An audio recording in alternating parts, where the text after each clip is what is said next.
Hello guys and welcome to the Scrub Cup Casters versus Coaches exhibition map, and tonight we are going to have some fantastic games coming up for you, but you are joined by myself, Daniel Duhj Sandal, and Ryan Radly Ramsey. How you doing, man? I'm doing pretty good. How are you doing? Oh man, I'm excited for this, and honestly we're going to have some incredible games coming up. Of course, this is the coaches versus the casters, and it's going to be so much fun for everyone. Special thank you as well to SpidermanAPV, who has taken to streaming this for us, so you lovely people at home also get a chance to watch this. But we're going to be going straight into King's Row now. How do you feel about this map, Radly? It always favors the defense, I find. So if you're going to be on defense, you're going to be able to see what the offense has to offer. You're going to be able to play against their strengths whenever you go on offense. So I'll be watching the defense to see what they do. Of course, King's Row is one of the maps that, with my general casting buddy, EnergyBeing, who is playing for the casting team today, we love this map. We love going over it, the entries of approach, the verticality of the map.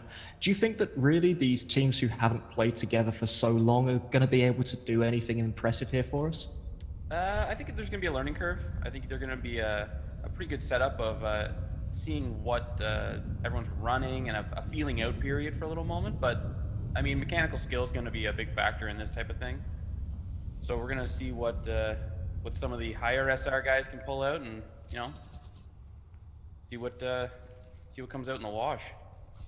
Of course, that first start is going to be the red side, which is the casting team, and they are going to be going for the attack. Looks like we've got a nice dive or semi-dive coming out. The Widow to start this off, the EnergyBeing playing his signature Lucio, KingKaz on the Winston. We've got a Soldier, a Mei, and a Llama. A Llama? We've got a Zarya. We have a live Llama on the field. Not a very quick moving target, but looking at this team comp, what are you sort of getting from this here? We're going to be looking at HaVee to try to get some picks straight off. I think we might be switching off, but they might be going full dive comp just to make room for that Widowmaker.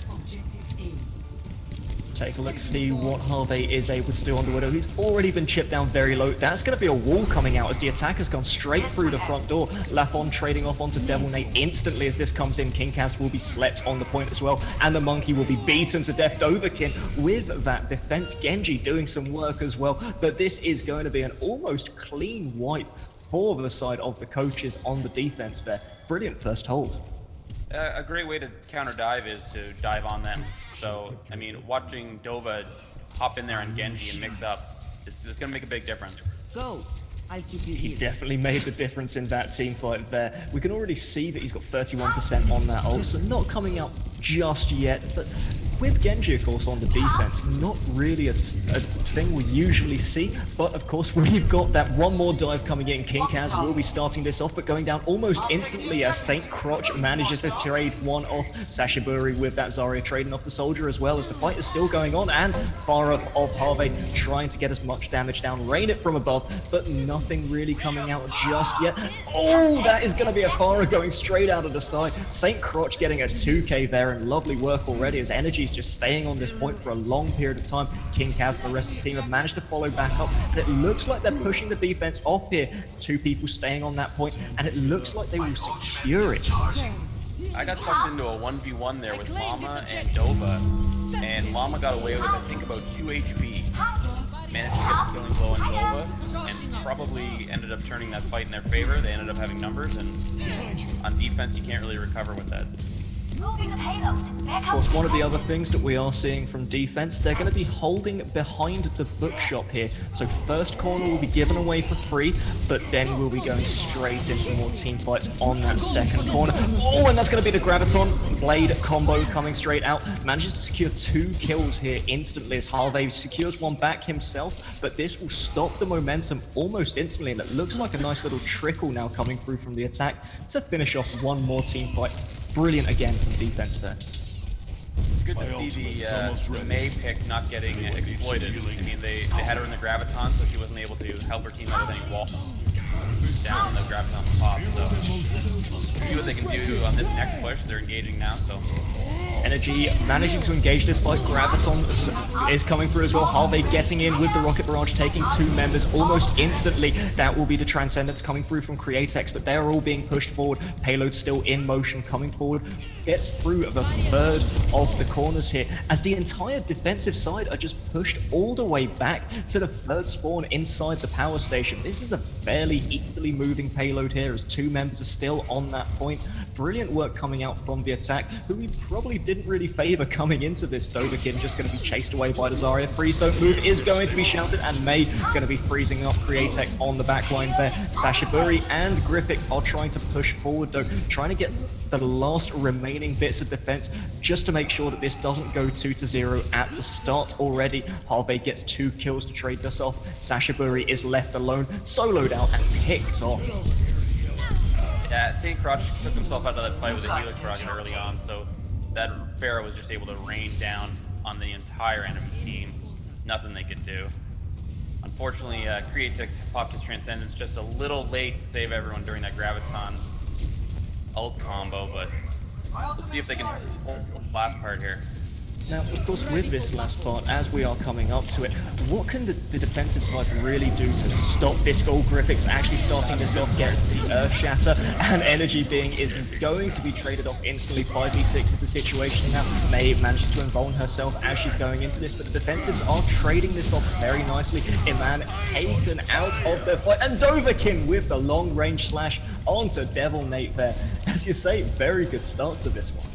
I think they just need to do a little bit better effort on the defense following that Discord orb. Follow the purple bubble, call it out, and just collapse on the people. Because I find that purple bubble is just being ignored. Farah added on to most of that last fight. Now, with the attacking side, as we are going into this very enclosed space, coming on to the final point here, what can the attacking side really do to exploit these tight corners and the entrances? Well, I think they're doing a good job switching that bear off to a McCree. McCree does really well in this third stretch. I mean, they're down in the ult efficiency, but let the defense blow some ults, build yours, and come at it in a big 1-6 ult fight. We did see a couple of ults being blown there straight away, but May going to be trading this off the attacking side there. Coming through, Sasshiburi, 2 kills straight away to start this off. Dovahkiin coming in with the Dragonblade now, trying to find whatever they can, but KingKaz will trade off St. Crotch. What a fantastic name that is as well, as that's going to be another lovely hold coming through from the defense.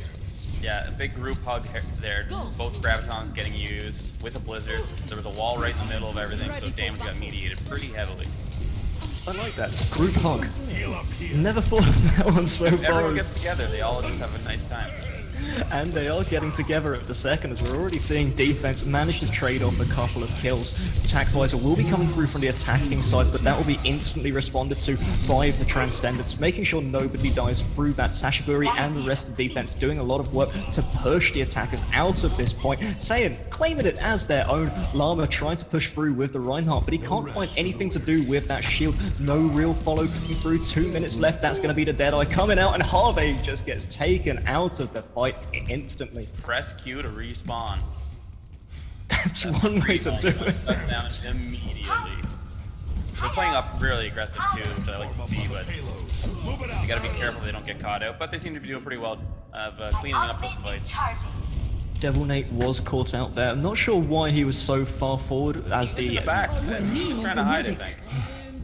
This will be a couple of ults blown once again. Sasshiburi getting that nano boost, see what he can do with that, as Lama going to be charged into a wall. EnergyBeing being taken very low here. St. Crotch finishes that off as well. Createx going to get frozen up in the backline, but we see the trades coming through in favor of the attacking side. Will they manage to get the rest of the corner as they're starting to push through? Lama makes that charge, just barely misses St. Crotch, who goes down anyways. Dovahkiin now sword versus hammer, and hammer is going to win this one as Genji's forced back. That will be 1 corner established already. Coming up to the second and final stretch, HaVee pushed very heavily forward here as he's trying to find any openings he can. The double hit scan to solo out these targets. Dovahkiin coming through into the backline now, and that is going to be the Graviton Blade combo. Gets 4 kills straight away. Dovahkiin, what a beautiful play on top of what was already established by Sasshiburi there. A great team kill. Poor Createx though, he has spent most of this match frozen. I've been watching him a little bit, and I swear May is singling him out. I think there's some beef there. 30 seconds remaining. What would it be? Would it be omnicist? Is it still technically racism? I mean, if you don't like a toaster, does it still count as being racist? I don't really think so, yeah, but you got a good point on that. The moral grey area is coming through as it looks like Gryphix is going to be pushing the rest out. Lafon getting very aggressive there with the 2k from the Ana, now trying to find HaVee as well, and now will be Gryphix with the Earth Shatter. What a way to finish it. Brilliant work there, 51.28 meters coming out from the attacking side. Pretty good round overall. That's a good round. I mean, getting through the street phase is typically easier for a lot of teams and players. Get that third phase though, that's where you have to actually kind of manage your ults, get one big push to get around each corner more or less. And it kind of broke down after that first corner, and they managed to get it to that second corner, but in very staggered fashion. And that's another thing that we do usually pick up on with maps like King's Row, the hybrid escort maps. There's usually the street phase is going to be the easier one, usually playing off of momentum. But would you agree it's more about diffusing that momentum? Yeah, you have to break down that one big push that the offense gives. So they're always going to start off that streets phase with one ult push that if you can break into it, break through it, disrupt it in any way, you're gonna just shake them and they're not gonna be able to snowball through it. And like getting set up on attack through a streets phase can be really difficult, because if you get halfway through the streets phase, I mean, there's no spawn advantage. You're both 50% there, so. Of course, that's another thing that we have to skill. Considering as well, we're coming into this, we have to bear in mind that the coaches who are coming into this with the higher SR values, they have that intrinsic advantage coming through from the fact that they just will have that mechanical skill already established for them. Right. And to be fair, I mean, mechanical skill is going to be a big factor, but if the casters can muster some coordination, I mean, you can break through that no problem. I think that's one of the things that us casters are always good at. You've got to start with that coordination. You've got to work as the team and have good faith in them for their defense here, which is coming up now. The coaches will be leading the attack this time round. Very interesting team comp coming through, as we will have the dive. Gryphix taking down that turret almost instantly. How are they going to break this point though? It looks like Cinema will be the push. I think we're going to need St. Crotch, my favorite name, to make some big plays, and there it is. You got to pick on Torb, take that factor right out of it, and if they can do a pincer maneuver here with DPS on either side, that's going to make a pretty quick wipe. I think you're completely correct here. As you're saying it, that's exactly what's happening. Dovahkiin managing to just single out people, well, with the help of the Winston, so not really singling out at all, just bullying one guy at a time. And that's what they've done. They've managed to get this point on that first dry push. Yeah, that's a swift take. I mean, you can see the shot calling there. The Winston and the Genji are attacking the same characters at the exact same time. So they pick someone, they agree on it, and they dive on them. Love what the coaches are doing here as well. They're pushing up very far whilst they still have this spawn advantage in their favor. They're managing to, even if they die, it's not too big a deal. They'll come back and get into the fight very quickly, as it looks like a very aggressive hold coming out of the defensive side. The caster's going to be just going with the momentum from a couple of those kills, trying to find whatever they can, and it looks like Winston will be engaging, but that will be Develnate going to be taken out of the fight almost instantly. St. Crotch managing to get a fantastic kill there. Pulse Bomb does whiff, but St. Crotch finishes the fight no matter what. We do hear attack visor now going off as well. Oh, Dovahkiin killed as he was pulling out the sword. What a bad day he's going to be having there. Main thing there, and that will be a monkey just turning himself into an ape as he's trying to buy some space for the team, but they have forced back once again. Oh, and Eman once again on Createx. The relentless icicles from May. I think they need to shut her down to make this push a little bit easier. With her. She's using her walls pretty well to kind of segment the team and then allow their tanks to do some work. But I think they take the May down and the Mercy, and it's GG until the third section. Mercy currently with 73% on the Resurrection already, so that is going to be up very soon. That means we do have to see 2 team fights, 1 in a row. Should that ult come through perfectly, KingKaz going to be forced to use his ult there, keep the rest of the team alive, as Sasshiburi going to be taken down by a man. Beautiful shots with the Icicle once again. Yeah, I mean, they're using their ults effectively. I think the Transcendence may have been a little bit panicked because they were getting pressured by the Tracer of Sasshiburi, but I think the offense is looking to kind of bank ults and come out at them with a big push. Defense has managed to push this payload very far back already, back up to this spawn point, but we are going to be seeing the Dragonblade come through, take down 3 members of the team almost instantly. One of those, of course, is EnergyBeing on that Mercy, so no res will be coming through. Dovahkiin will be taken down by the Monkey, but this is Develnate now, healing in a very dodgy position as he's pushed forward, managing to not stay alive as Createx just finishes that kill off with ease. The Bulls are going nuts today. And St. Crotch finishes off Lama, which is something you never think you're going to say. And the offense is pushing up pretty deep here. I like this. It's going to let them capture the second point. They only have 1 on payload, but I mean, if they're successful in their aggression, it's going to work, and it looks like it is.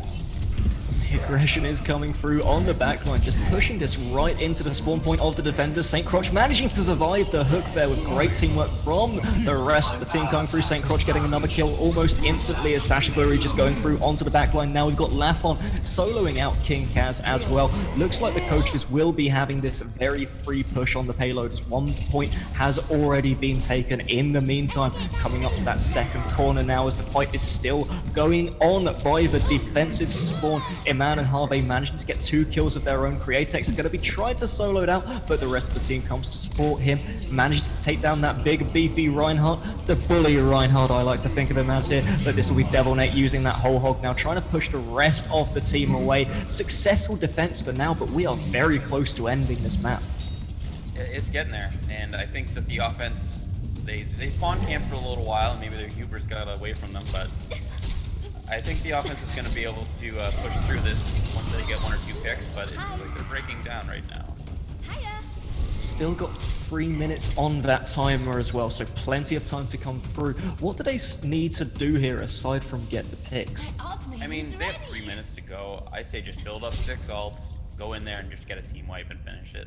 The payload's not going to move that far back. You'll be able to finish it with just 1 team fight. This will be lafon jumping forward though to Winston, trying to get some picks down. Gryphix manages to take down Llama. So that is 1 Reinhardt not to worry about. We're going to be breaking it down now, getting that shield for the rest of the team as the 2 Transcendences are going to be used. A nice little bit of echo coming from Zenyards as Gryphix takes down Develnate almost instantly, but this is a Ham Lucio, and this is a very big Sasshiburi who managed to get 2 kills. All heroes do never die, as we've got the rest of the team starting to come back up. No need to respawn here. Dovahkiin gets 1 kill of his own, and Lafon, Crotch taking the rest of the fight to the casters, and that will be the corner, and this will be the game for the coaches. Yeah, I mean, St. Crotch is the only person who didn't have an ult through that. They threw 5 at it, and it worked. You have to think that when you throw so many game-changing ults in one cylinder, maybe something's going to happen, and there it did, as you say. So that's a 3-2 in favor of the coaches here as they managed to take the first map. There was a good maybe 7 or 8 ults used in that last push. There was a Blizzard, a Res, a Blade, a dozen Transcendent, it looked like. I did love the echo that we got coming through that in that play of the game as well. We did just get to see the Reinhardt ult that was blocked to start that all off, and that of course is where the casters got up to. So really good fight coming out from them, but coaches just inching that out with quite the easy time from the looks of it. So we're gonna have to see. They had some time left over, so. A lot of time at that. It was only 1 minute beforehand that we were actually saying that they had 3 minutes left. So gonna have to see what we're gonna be going to next as the maps are going to be picked. But for you, what really stood out in that game? Coordination. I mean, you see the difference of ult usage being comboed. We saw it in the play of the game with the Zarya Genji Blade combo, and those types of like moments make big switches in the momentum of the game. So if the casters and the coaches can both get on the same level of coordination with their ults, it's going to be a pretty intense match. And it looks like The choice for this one, and it's not one that I'm too happy to see. I don't know about yourself on this one, but it's Hanamura. I like watching offense on Hanamura. I like seeing the creative ways teams use to get through the chokes. Dive comp's obviously very popular on Hanamura now because you can pretty much eliminate the choke. It's just a matter of seeing the defense react and adapt to that type of circumstance. We're going to have to see what they manage to do for this one. Looks like we've got some interesting hovers coming through from the defense at the second, but that's going to be to get the Hanzo switched off of almost immediately. So we've got a bit of time to focus ourselves over onto the side of the coaches, who are once again rolling with that dive just as you suggested. Yeah, and I don't see any reason not to run dive on this point. I mean, it's going to be successful. You're going to eliminate the choke, and 9 times out of 10, the defense is going to want to be robust and slow, which is going to be a tank-heavy comp, and that's exactly what's happening. And we're going to see the Mei, which, I mean, you want to control that choke, and unless the other team runs dive, and then you have no control over the choke, and you're going to get just pretty much crushed. So hopefully they can pull back and be able to death ball it, as they have kind of set up their comp to be a death ball with a little bit of choke control from Mei, but Sasshiburi just killed themselves. Good start to this. Games. Building up ult for himself? No, that unfortunately does not happen. Otherwise, I'd be killing myself on fire all the time. Intentionally rather than unintentionally, of course. Oh, I would just hurt myself non-stop and then just have my healer build their ult, walk up with the choke with a nano boost. Let's go. You see, this is the big difference between color and play-by-play. We love the action. You guys, you get a little bit too much into the into the ult economy for my liking. Maybe it's just because I'm not good at this game, but there we go. We're going straight into this, and it looks like the dive is going to be coming through from the window straight away as Dovahkiin just getting up there and being the annoying weed that he really is. But how do you feel about the Mei into the Genji? I think the Mei is going to be a decent counter to the Genji, only because, you can't deflect the freezing spray, but it's a matter of the rest of the offense diving on that Mei, because that's a big threat, and they're going to recognize that and try to take it down. As we're going into this as well, we've already seen quite a lot of defense being put forward, managing to wipe the majority of the coaches. So that first dive nowhere near as successful as it was on King's Row.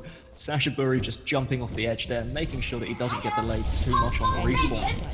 Sasshiburi already has an ult bomb ready, which is fantastic. They obviously did a lot of work on that first push, but I think the dive was a little bit scattered on that first push. They didn't really have the whole defense mapped out yet.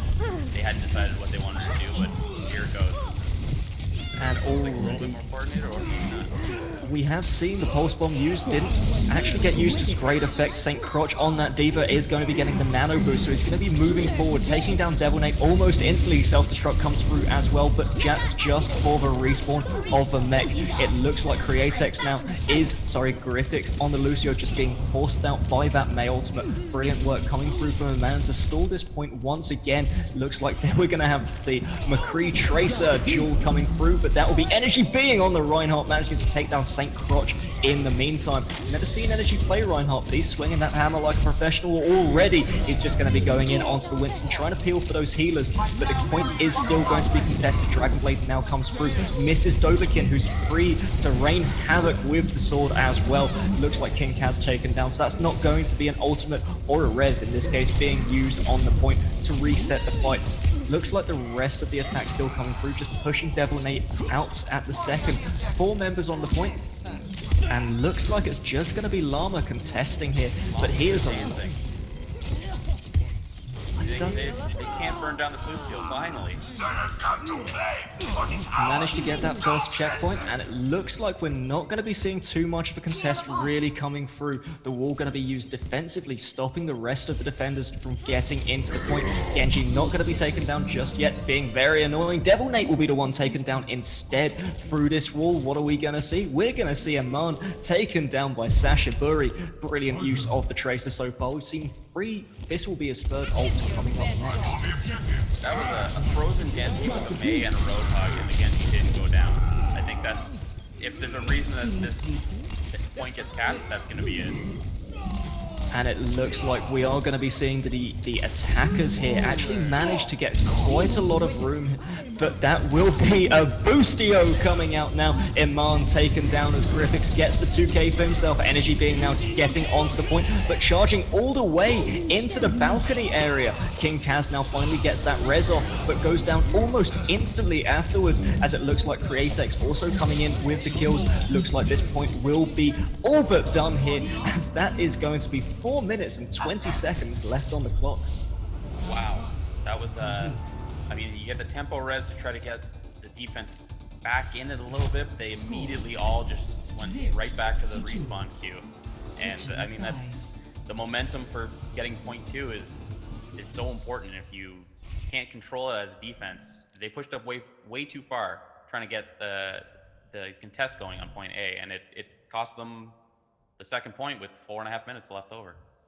And that's a hell of a lot of time to come into this with as well. You've got to think that the coaches are going to be very happy with that result. What can we see from the attacking side here? Because obviously the casters haven't managed to get themselves together and become as coordinated as the coaches. So what could possibly be a more simple team composition for them to run? I think they're probably going to go heavy. I think they're going to stick with the tanks that they were using. Eman seems to really dig the Mei. It's the Swiss Army pick, I guess. Good in any situation. But I think they need to answer dive with dive. If the defense ends up having a dive defense, they need to get some type of dive heroes in their face. They have Devil on the Diva right now, which I think is a great call, and HaVee is on the Pharah, which is going to be able to at least disrupt the defense. We did, of course, get to see HaVee doing some work with the Pharah beforehand as well, so if he gets the support to get himself into this, he's a player who came in last season, he was in the last Scrub Cup, and he managed to do a lot of work on that McCree, made himself a name, and now he's here on the Pharah. Not the hit scan that we're used to seeing him on, but does work on it regardless. I guess he just wanted to switch to his counter, or he knew how to play a Pharah because he knew how to kill a Pharah so much.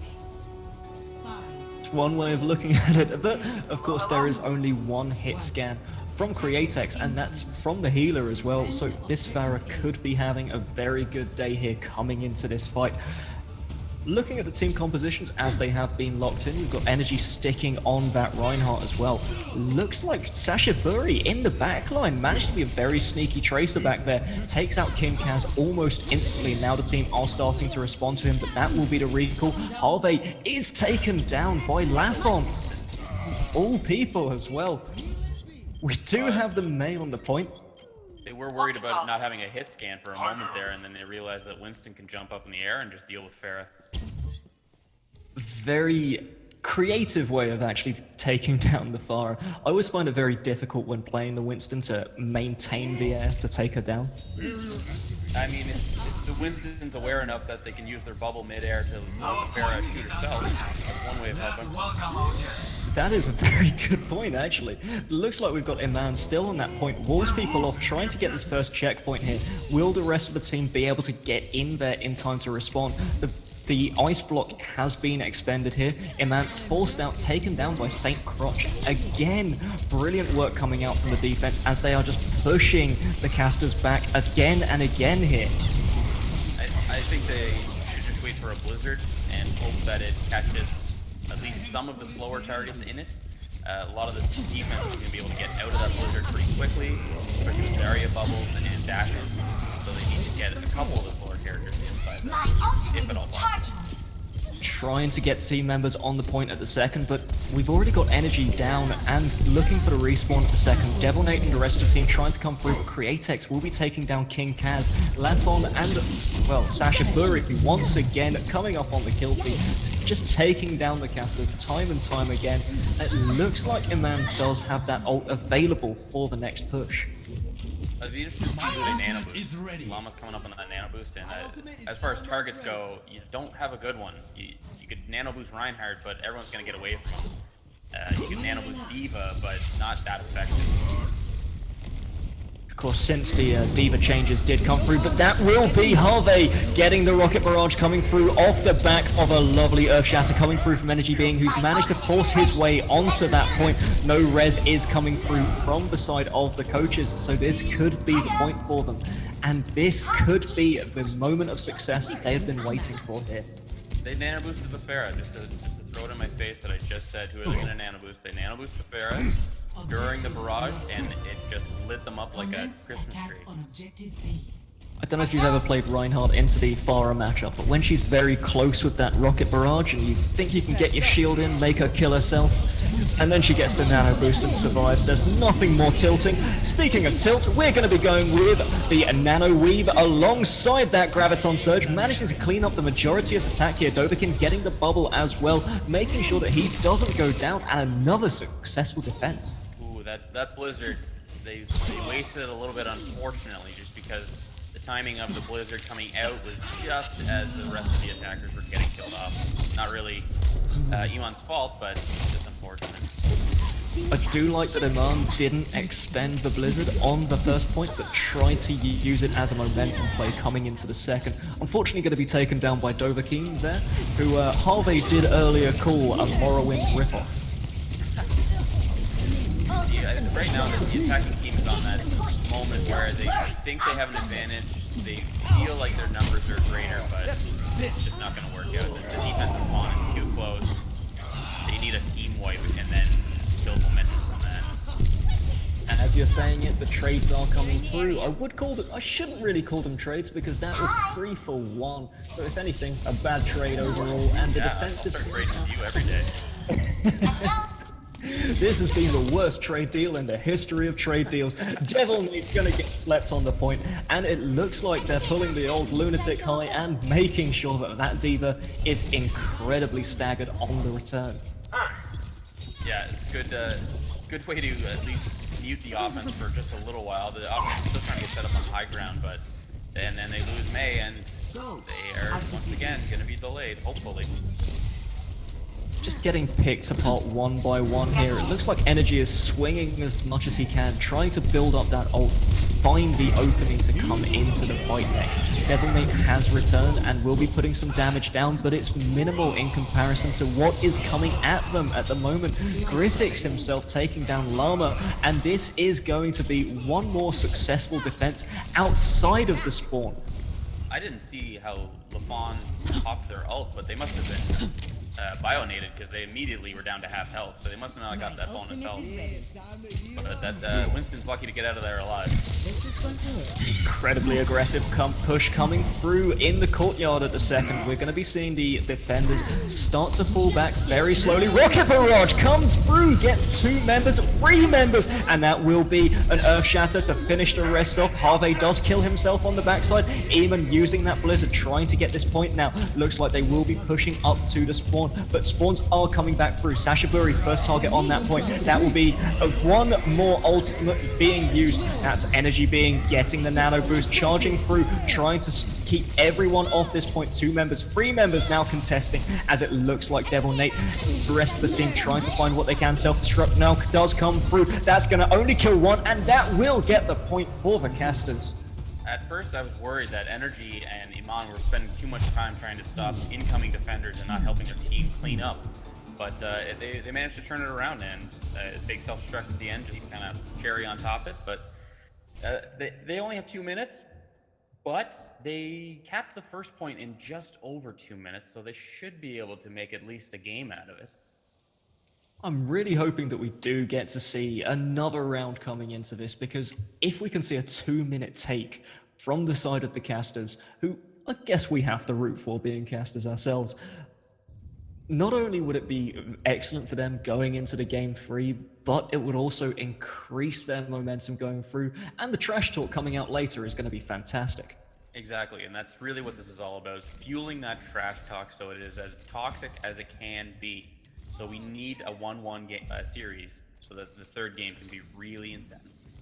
I mean, toxic? That's a little further than I was going for. No, it has to get to the point where people are entrenched in their own hatred. Especially on the field. I think that sounds like a new Reaper voice line, entrenched in your own hatred, coming through there from Radly. But what can we see coming through for this round, do you think? It's gonna be more of the same. I think the offense found out what they like doing. It worked for them, obviously, and they're gonna try to run it again. Only disadvantage is the defense is gonna know it's coming this time. And it looks like Energy will be first to that. He's got the shield up. He's trying to find a way to get through here. Lafon pushed around the side, but Winston does have the ability to get some damage through any shield that comes his way. Looks like Dovahkiin putting damage down onto the courtyard, but EnergyBeing, what a slam into the wall there. Excellent way to start this off, trading 1-for-1, which is better already. Slept on the point now, and we're going to be seeing the rest of the casters start to get in. EnergyBeing will be taken down, but he's already disrupted enough, bought enough time, and made enough space. HaVee gets the kill down onto Createx, and it looks like Farah is just doing some work here. The damage does come through, but he gets too close to Sasshiburi, who takes him down. Gryphix with the boot, going off the side. Many boots. The boot game. Ana took a ride from HaVee's boot, and then we had KingKaz head off the edge.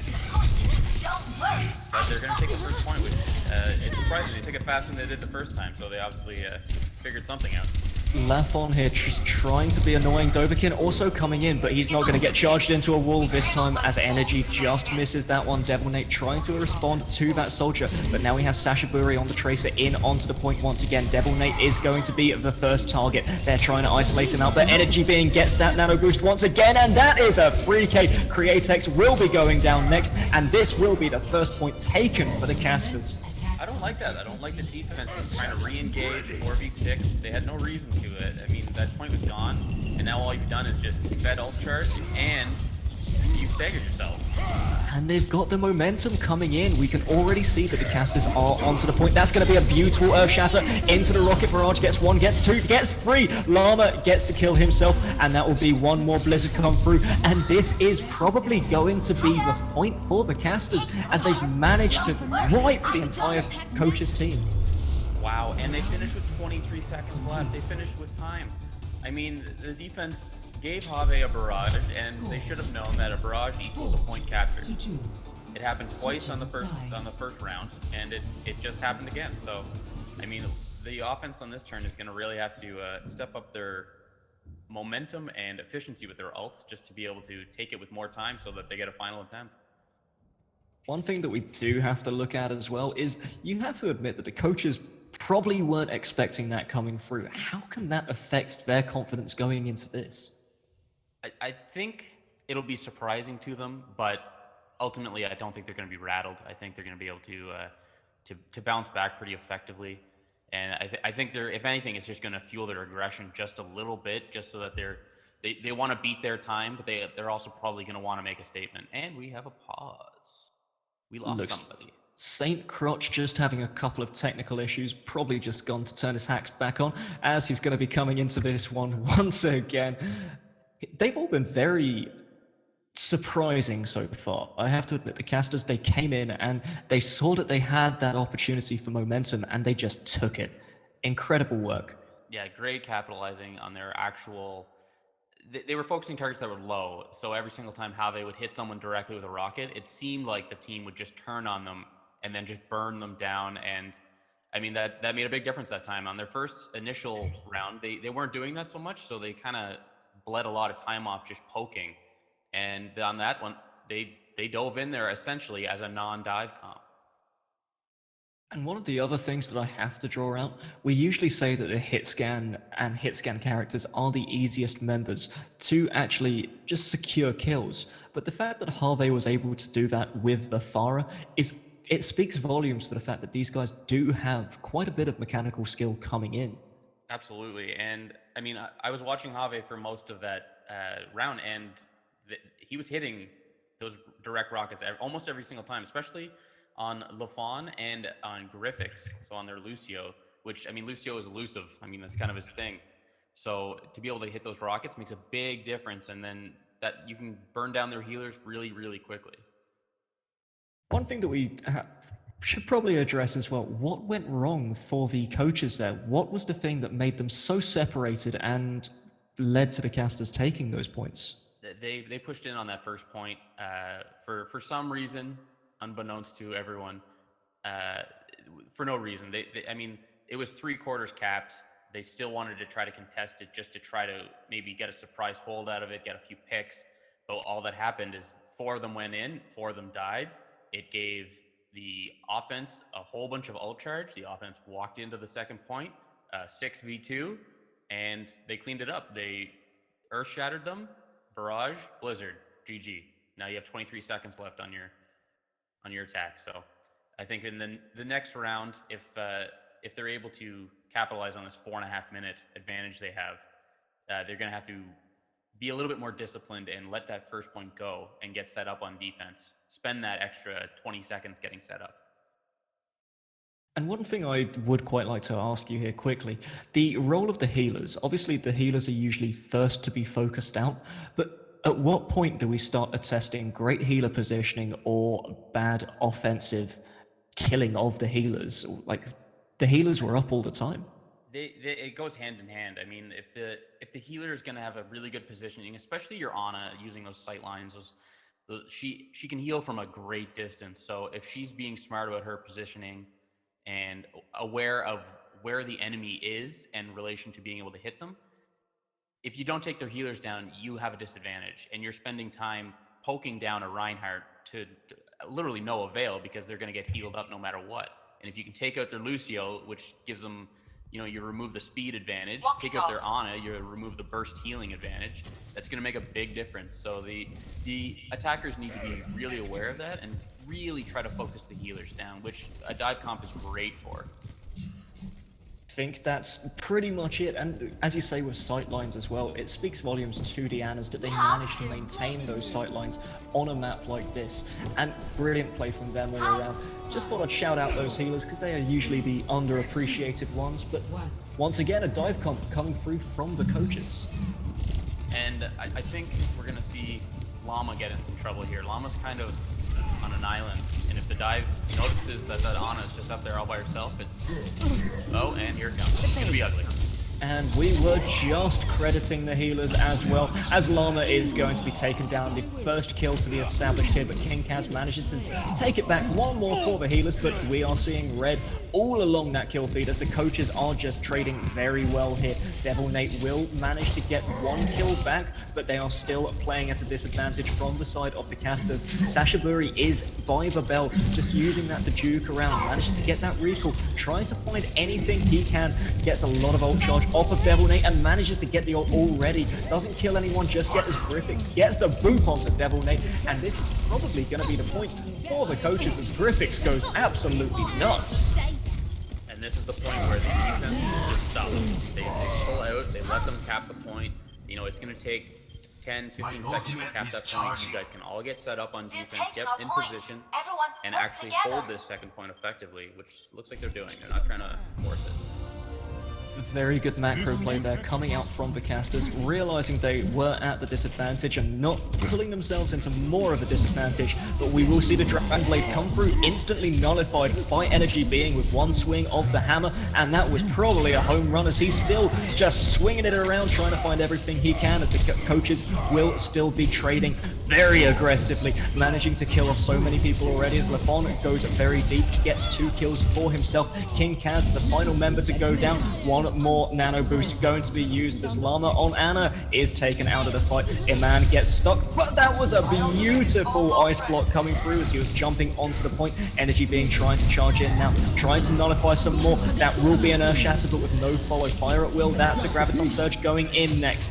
But this is going to be responded to by Break It Down from Lucio as Llama's left alone on that point, and it looks like this is going to be another take for the coaches.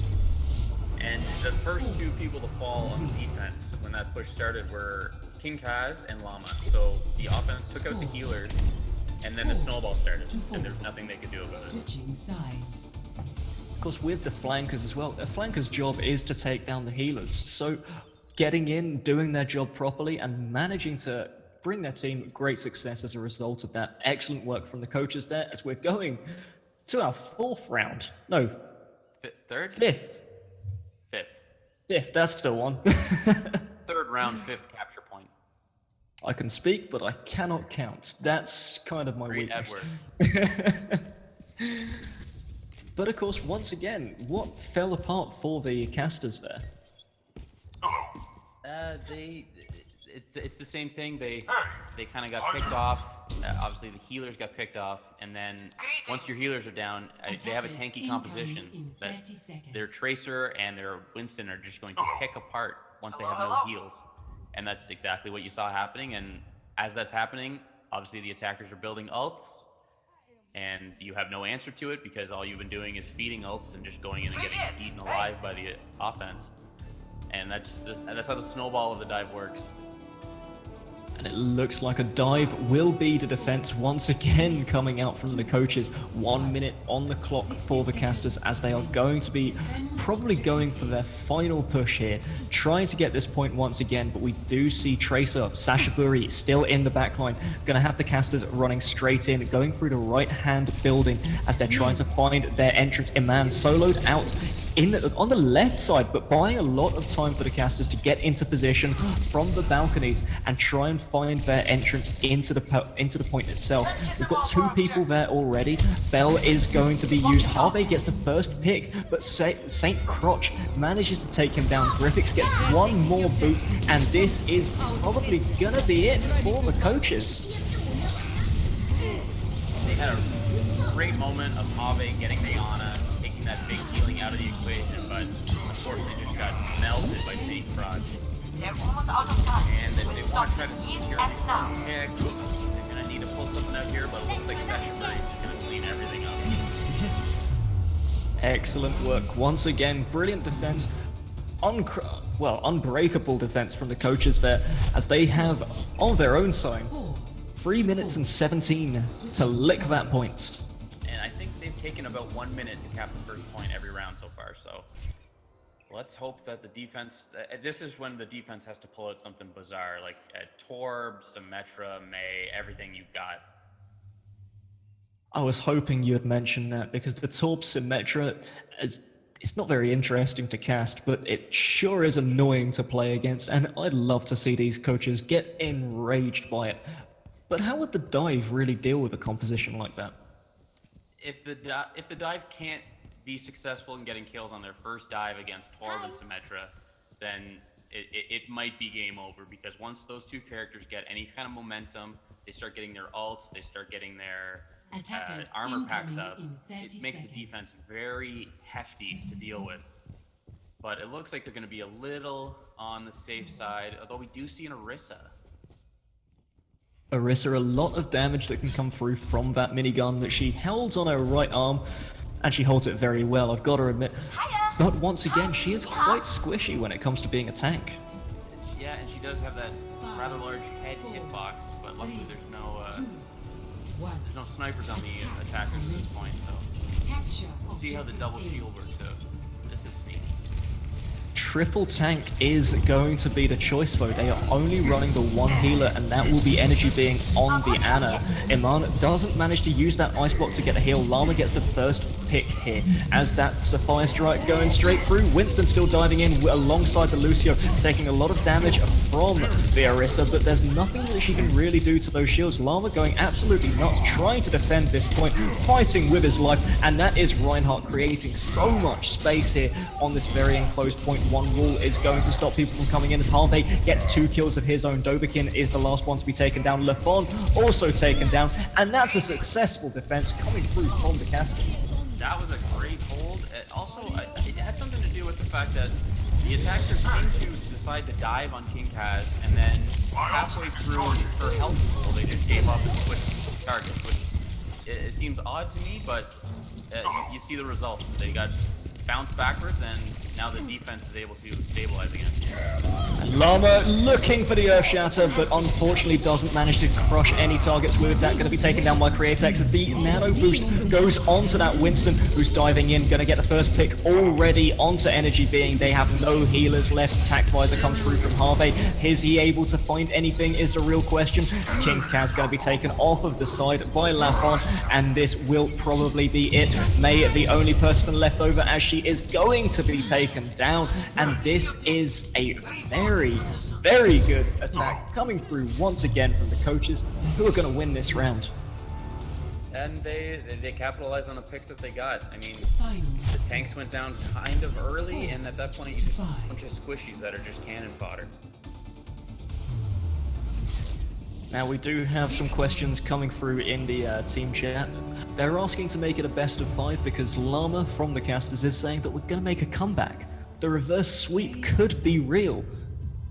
I want to see it happen. I want to see the reverse sweep happen and all the glory head the other direction. And here's the great play of the game of Farrah gets ult, point gets cast. 3 kills taken with that, and we did see on the very last second the suicide from HaVee. Brilliant work. So happy that that got included. We didn't get to see a spray come down. I think killing yourself at the end is probably better than a spray and an emote. I hope that the killing themselves was a misclick and they were trying to spray on the top of that archway. We're going to have to ask HaVee about that one a little bit later, as we are going to be going into our third game. Looks like these guys are looking for either Payload or King of the Hill. Now, what could we see in a King of the Hill map, let's say? I think King of the Hill is going to really favor that dive comp we've been seeing coming out, and I don't think that the other team is going to have an answer to it, to be frank. I mean, Eman's been sticking to that Mei, and a Mei on a King of the Hill against a dive is going to get swallowed up. Of course, dive has been successful for the coaches in both of our rounds so far. I have no doubt that they'd be able to do it on a squishier map like a King of the Hill one as well. Yeah, absolutely. And I wouldn't mind seeing a payload, like a strict payload map, just to see kind of the variety of picks that we might get, because if it's going to be a King of the Hill, we're going to see that dive, and I want to see more of what the casters have in their back pocket. Hopefully we'll be able to see something different come out from the guys, because honestly we do need to see that reverse sweep, and I want to see this as a series rather than just a 3-0 stomp. But of course, so far from the coaches, we've been seeing a very dominant game set. They've been managing to go in, use that dive, and use it very successfully. But are there any parts of their composition that are really striking you and standing out? Not really at the moment. I mean, we've only seen kind of very little variations in their compositions, but it looks like we're getting a sub. Poor Develnate, unfortunately, is going to be having to step out of the caster's bench, and we might get a ringer in here. He's got the Pachimari icon. I have to point out that these guys are using a circle of friendship theme, everyone using a different Pachi. I just noticed. Not as good as the peanut butter icon, but I mean, at least they have that going for them. I mean, us on production, we really know where the icons should be. I like the Pachimaris, but peanut butter? Crunchy or creamy? That's the real question. You have to be crunchy. Creamy is too weird for me, in my opinion.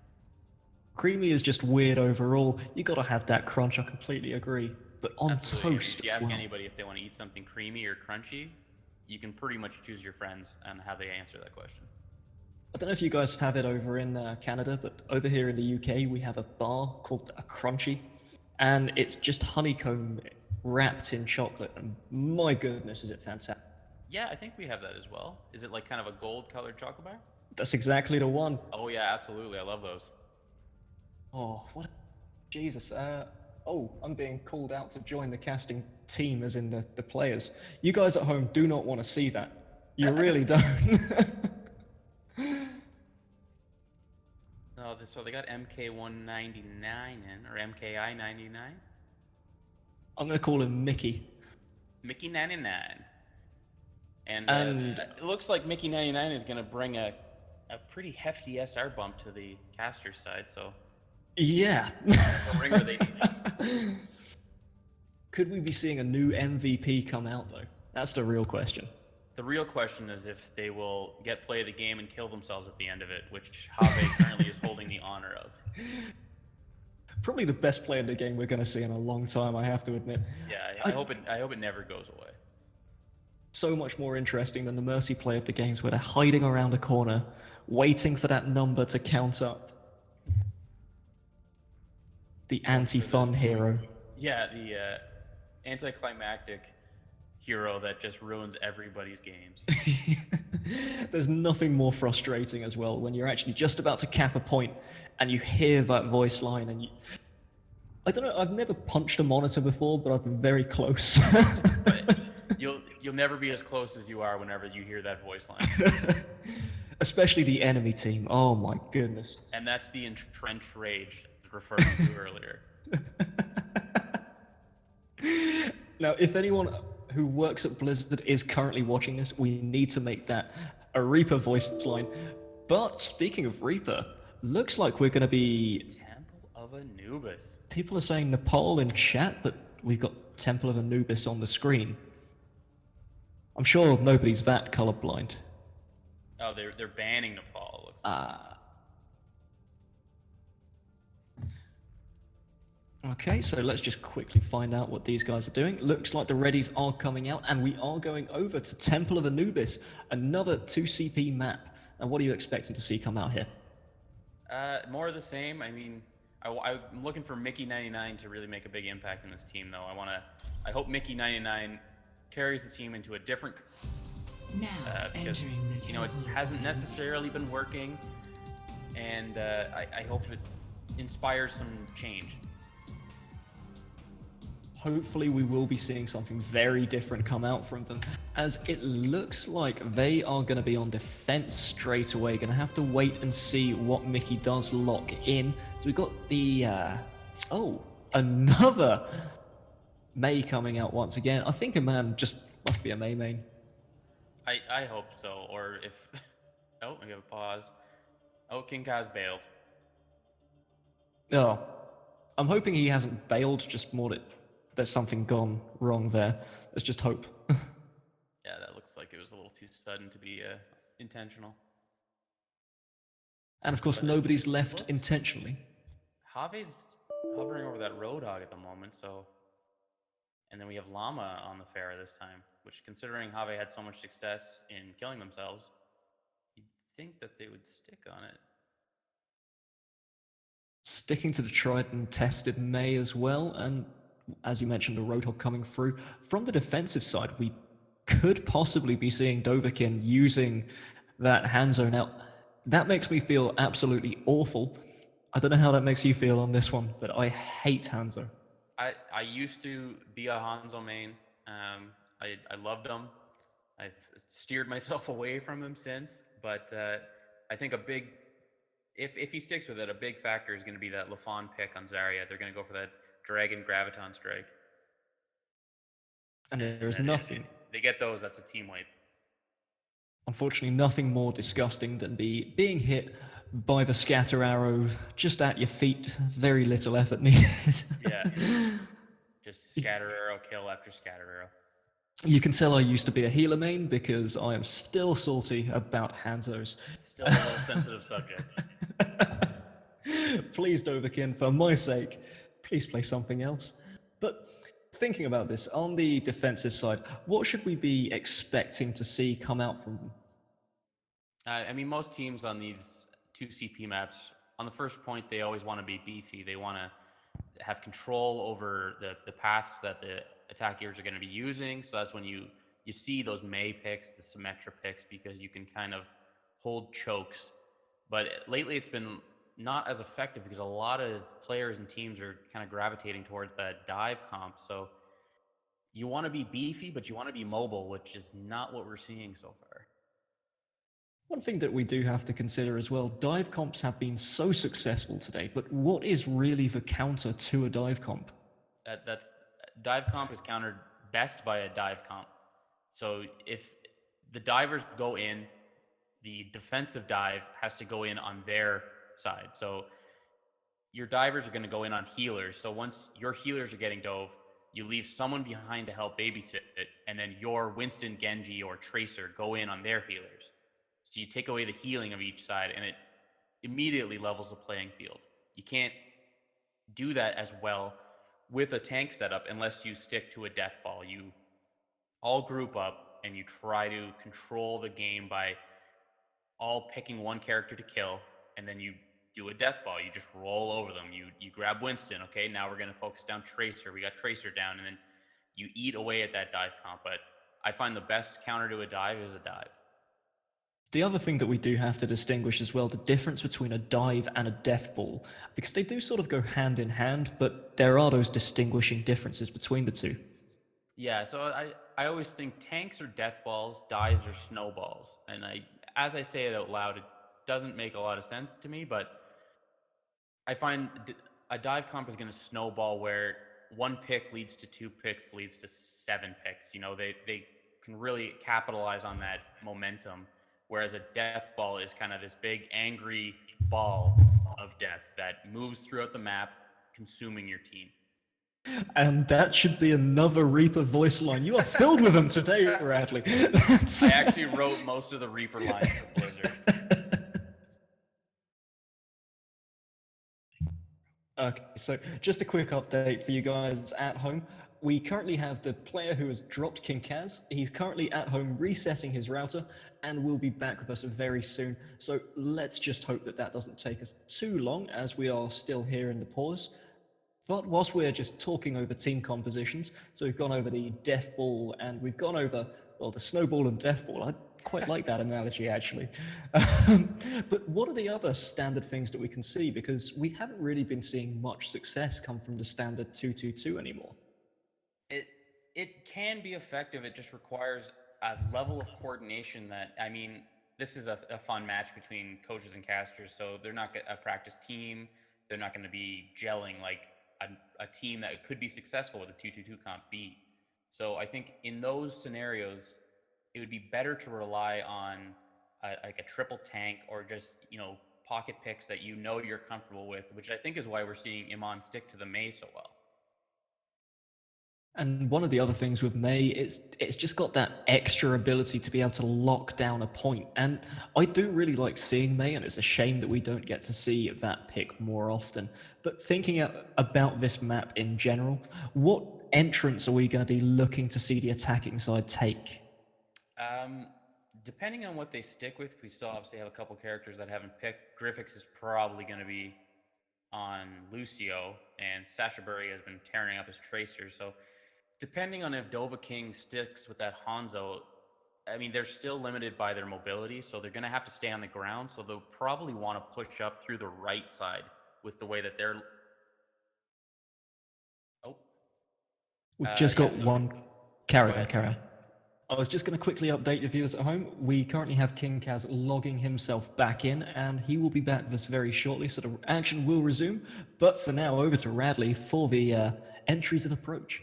So I think the attackers with their comp, they're going to want to take high ground. So they're going to want to push through that right side, go all the way up, speed boost right up those stairs, and get up high and let the defense make a decision. Do they sit back on the point and get poked down, or do they go in and attack them? Not being very mobile is going to be a very narrated attack. I mean, they're going to see them trying to move up those stairs to come at them. And once they do that, I mean, the offense can just rotate right onto the point and just switch it up again. So because the defense doesn't look like they're going to be set up to be mobile, I think the offense is going to have an advantage as to how they can pick where they want to go. And if they give Dovahkiin, if he sticks with Hanzo, if they give Dovahkiin that kind of room to work from the front balcony while the rest of his team rolls up to the high ground, it could be a pretty quick first cap.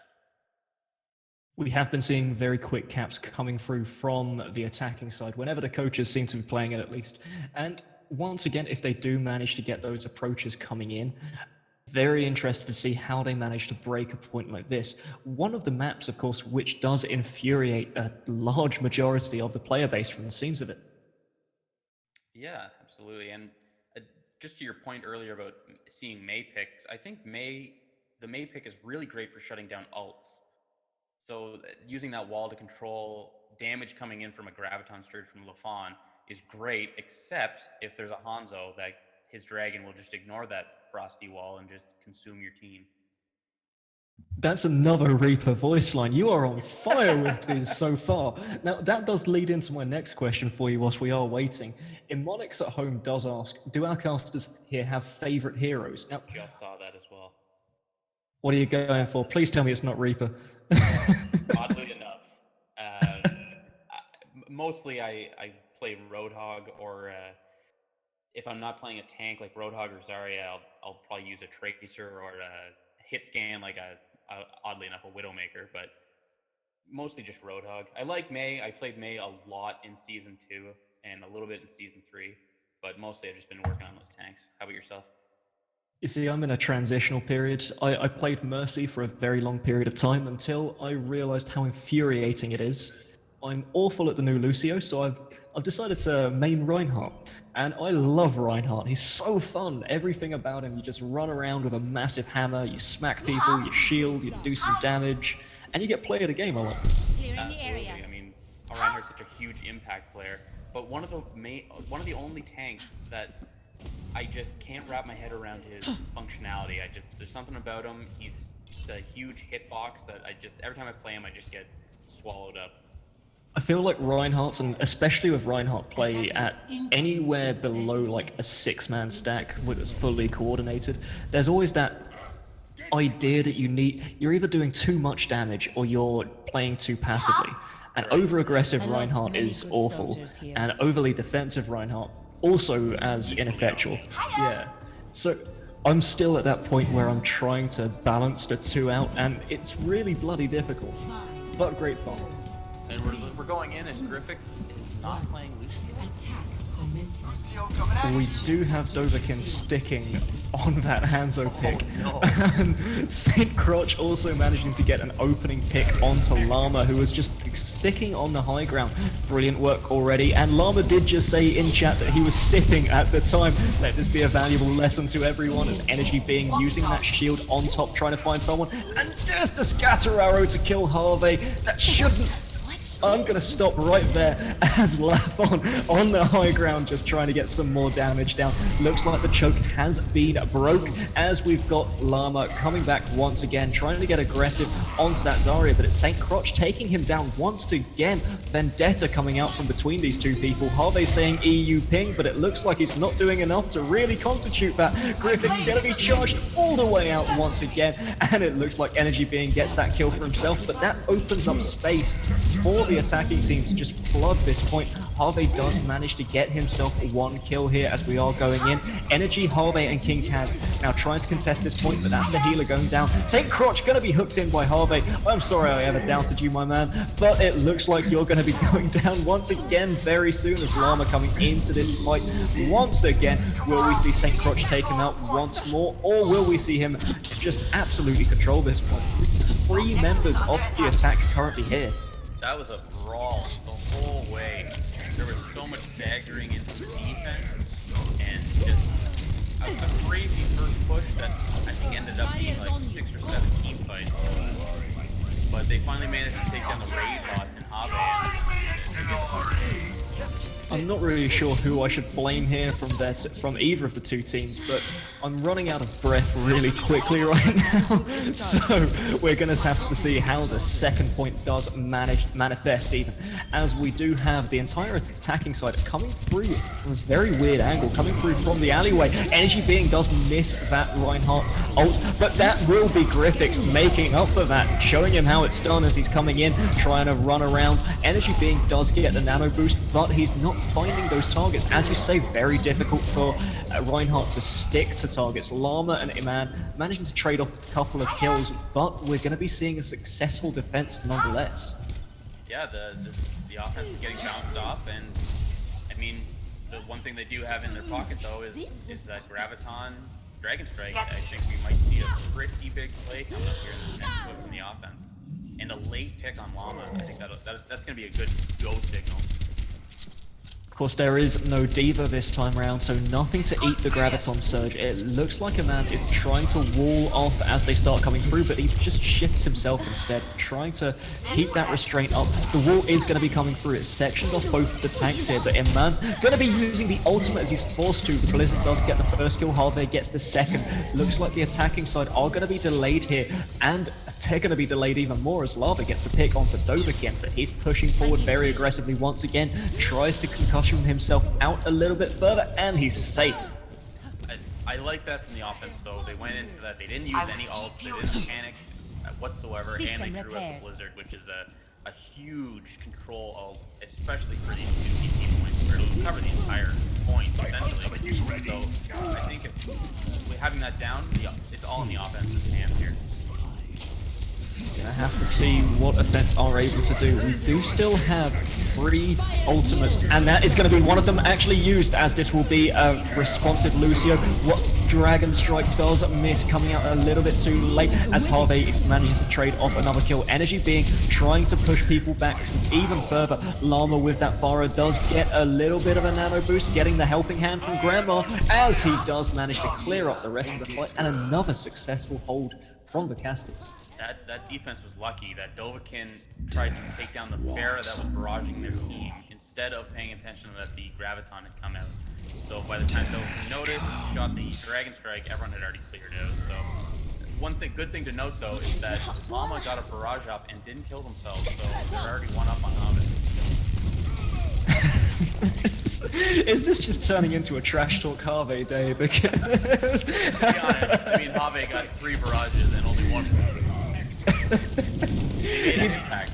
He did also kill himself earlier, as we got a nano boost coming through. That will be the nanoed Reinhardt rather than a nano visor coming out. Looks like it's going to be effective, as Mickey is going to be forced out once again. We do have the attackers on the point. Going to be a man on that May trying to buy enough time whilst the respawns are coming through. Gryphix just trying to solo him off though. Enough time has been bought. The defenders coming back in. Gryphix pushing forward. Blizzard going to be used, and that will get the first kill. 1 hook. Brilliant work, HaVee. See, we're saying nice things about you when you do stuff.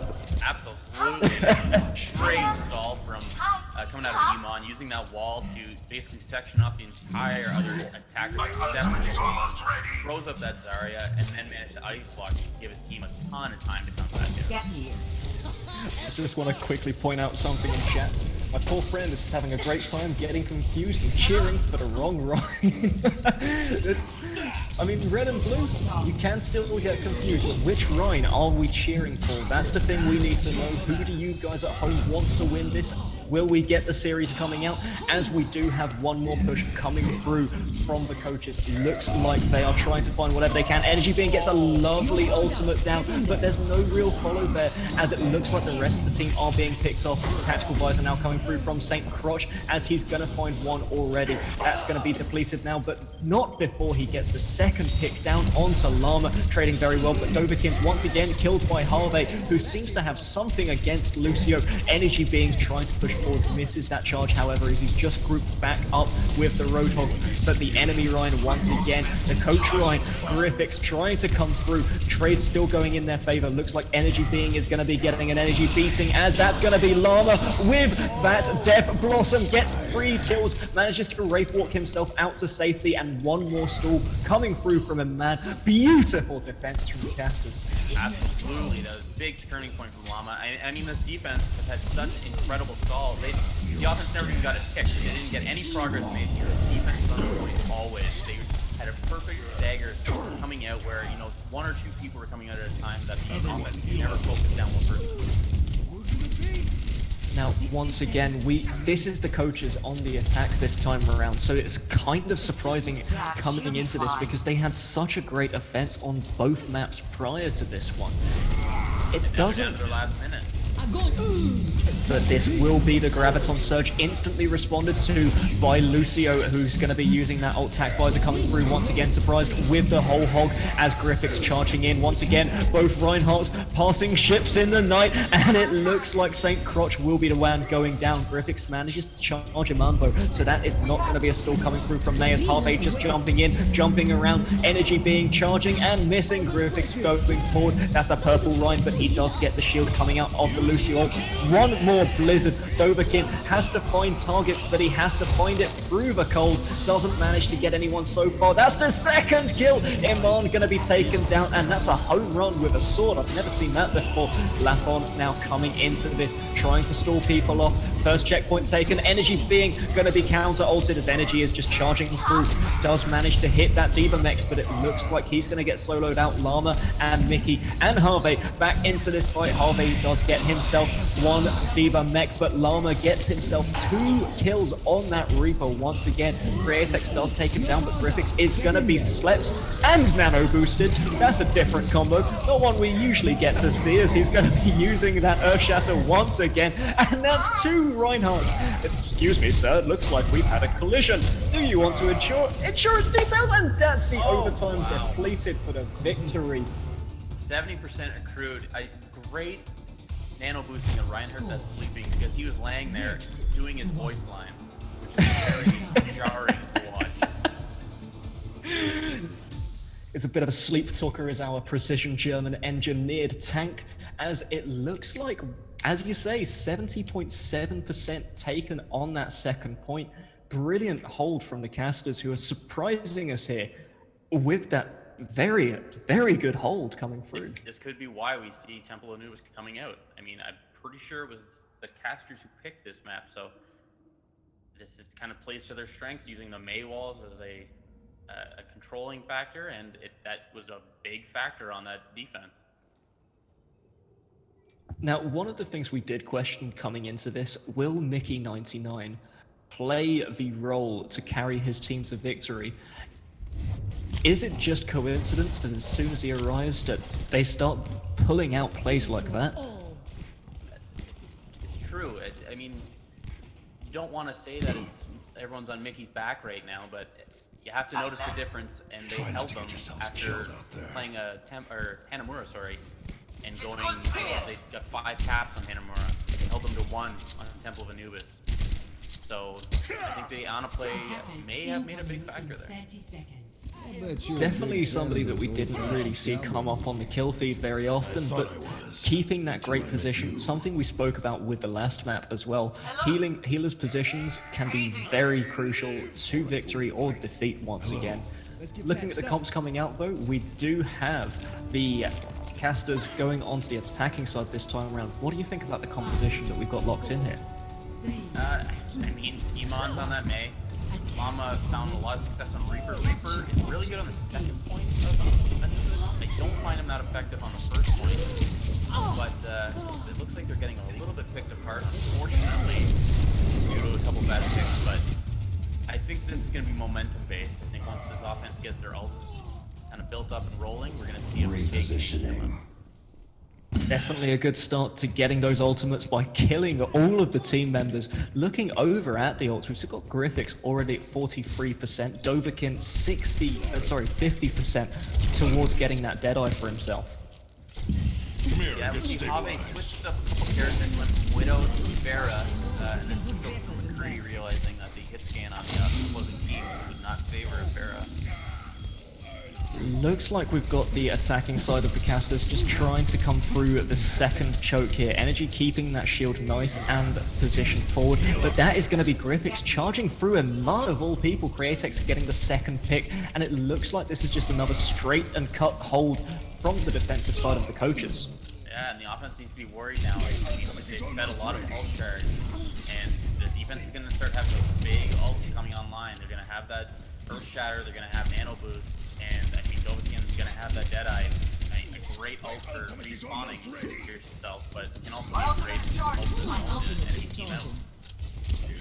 Of course, anybody at home who's taking that literally, please don't use your Deadeye just for the free respawn. Generally what we're going to be looking for, but nonetheless, it looks like another approach is going to be used here from the casters, as they've managed to get themselves very close to this point. St. Crotch doesn't get 2 picks there, and it looks like once again trading very well, or at least not trading at all. Deadeye is going to come through, gets 2 kills. Another hold. That works, and when it does, it is play the game stuff. And 2 kills with Dovahkiin's ult there. Looks like the casters are going to need to switch this up, but what can they really change?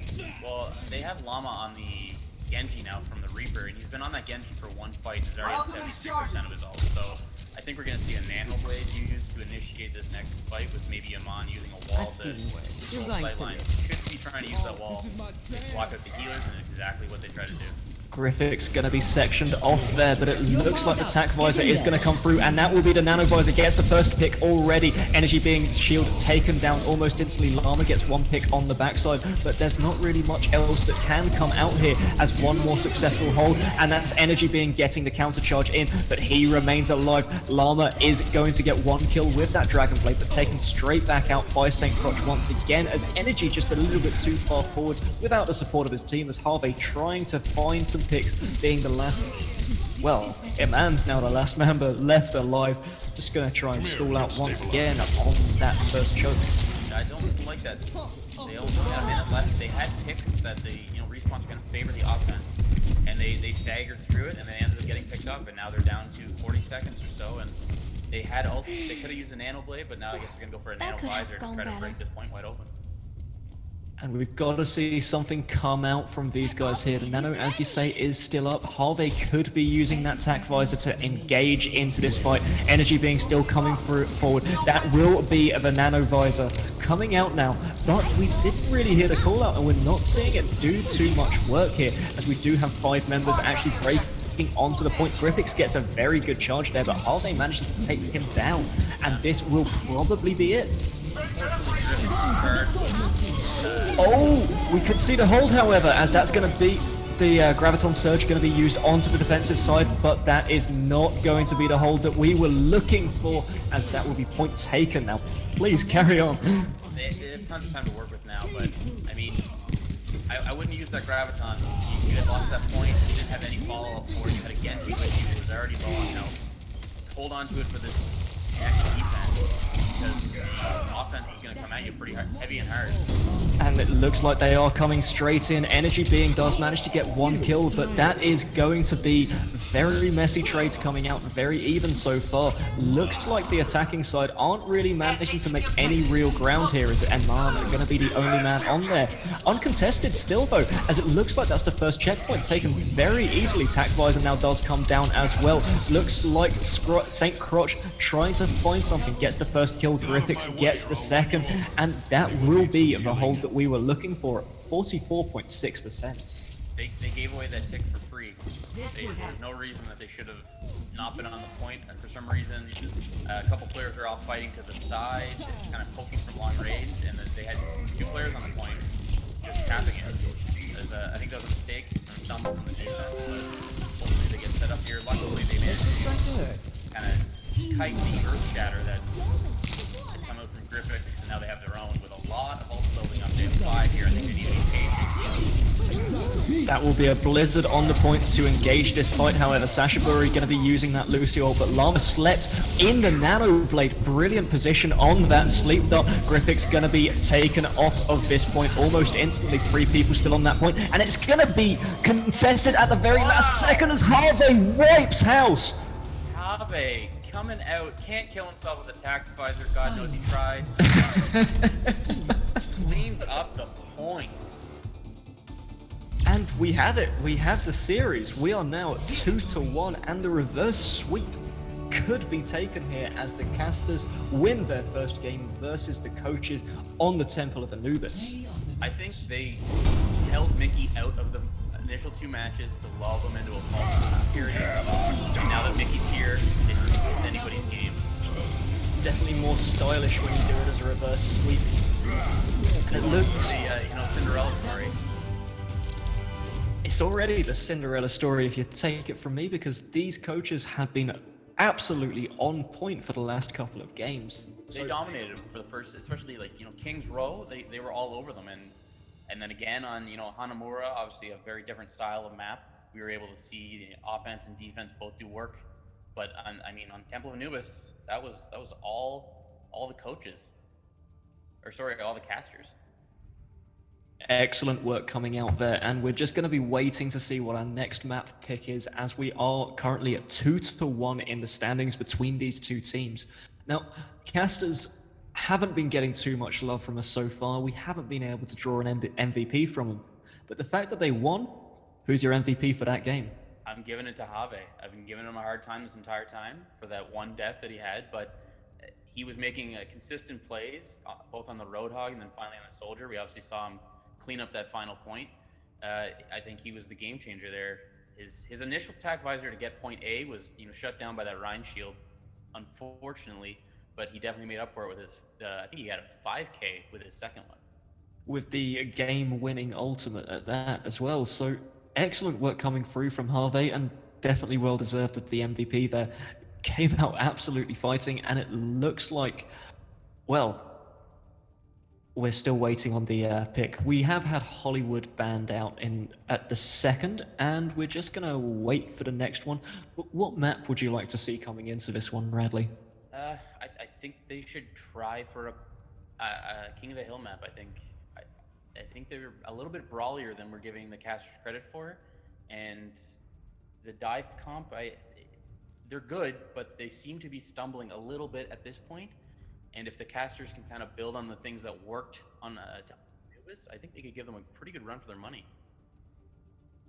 Definitely the case, and of course with the King of the Hill maps, not something we've seen so far. We've managed to see a payload push, we've had a hybrid, and we've had we've had hybrid and two CPs. Sounded very weird when you're putting it like that. But as we're just waiting for the pick, we are currently waiting on Llama to make that decision. So hopefully it will be the King of the Hill that we are hoping for here. And shout out to the Twitch viewers for being patient with our stream. It looks like we're having a little bit of a lag issue. Spider-Man's just having a little bit of hiccups happening, but looks like he's sorting it out.